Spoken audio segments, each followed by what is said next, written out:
When you're an artist, everything that you make turns out perfectly, and you always feel great about it. That's a lie. That's definitely a lie.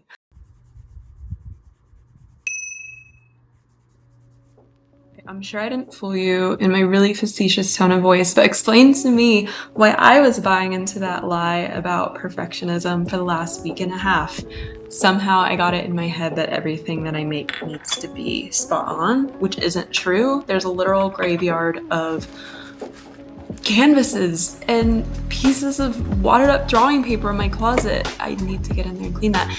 That I might consider to be trash, but it was all work that helped me achieve the level that I'm at today. It was an opportunity for me to practice. So if you stick around and watch today's art vlog, you're gonna see me draw this Maxfield Parrish inspired piece, and I'm gonna share 5 things that I learned with you along the way that include art history, skills, techniques, tips. So stick around. You might hear something that's useful, or you might just enjoy watching me sweat over this drawing, because definitely it's a little stressy.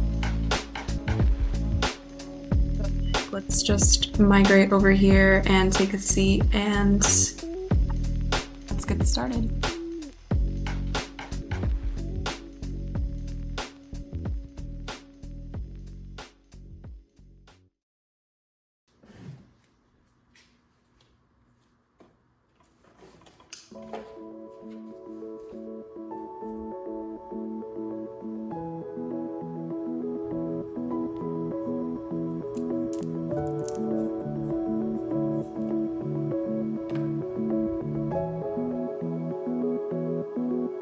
So the first thing I learned when drawing this piece is that if you want to be art block, working in a different medium is super useful. I recently completed this large oil painting of a friend. If you haven't seen the video yet, you can find it below, linked in the description box. It was a lot of fun, but I felt completely burnt out with oil paints by the time I finished, which was sad. But after completing this pastel pencil drawing, I feel so refreshed. I'm ready to get back into it. So one of my tips would be, if you feel burnout, try a different medium. Do watercolor, acrylic, performance art piece, like whatever you normally wouldn't do that you have joy for. It will refresh you. Like, you don't need to totally take time off from being creative. Just try something else and have fun.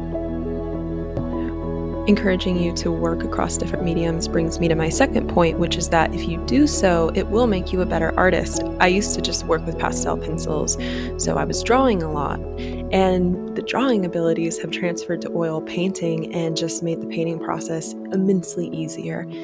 If you're able to draw, I feel like you're able to paint much easier. So again, I highly encourage you to work in different mediums. You never know what skills and techniques you might pick up that transfer to your main art practice.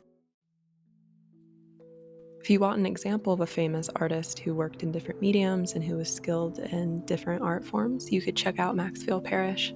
He's famous for these really dreamy skyscapes, landscapes, super saturated. There's like a dramatic play of light.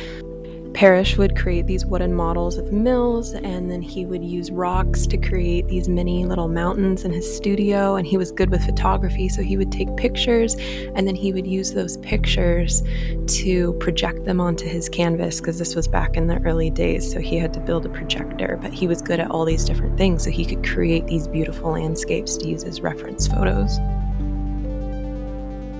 This is footage of me in despair. When I first started drawing this piece, I wanted a figure on the left and on the right side of the arch, and they both symbolize different things. But after staring at that drawing for a while, I realized I really did not like the composition with the figure on the left-hand side.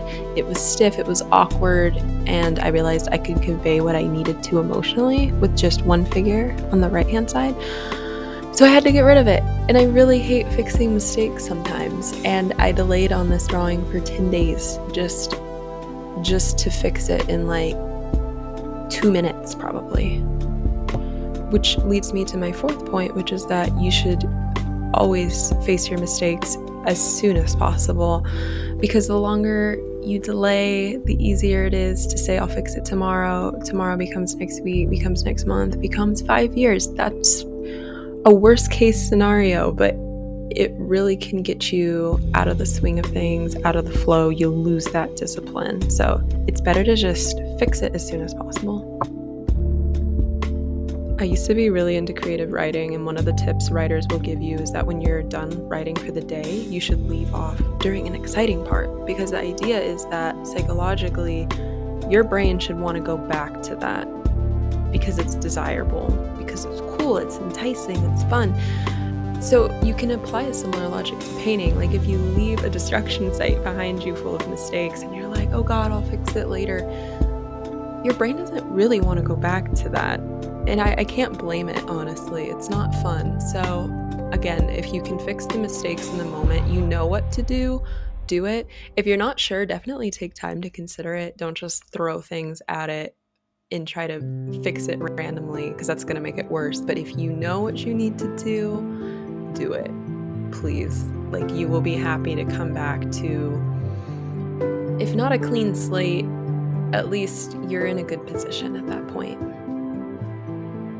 Being willing to address your mistakes quickly leads me to my last point, which is that if you've made mistakes on a painting, I think you should definitely finish it no matter what. And my reason behind that would be, if you've made mistakes in the past, you might be a little less likely to be a perfectionist about that piece moving forward. And when we let go in art and have fun and we're willing to try new things, there's a lot of learning opportunities that can come up. So even if it's not your favorite piece, and this drawing is not my favorite piece, I'm not really that happy with it, but I pushed through till the end. It was a good exercise. It was a palate cleanser. And I definitely learned a bit more than I knew before. So I'm happy I finished it.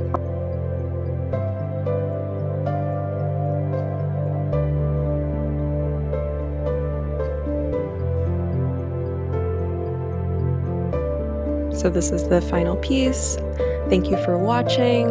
I definitely left the studio and took a long walk outside and looked at things to kind of refresh myself, and I'm ready to get back into oil painting. So please stay tuned. I think I'm going to paint a cactus next time. It's going to be great. I'm going to share 5 things that I learned with you along the way. So I'll see you then.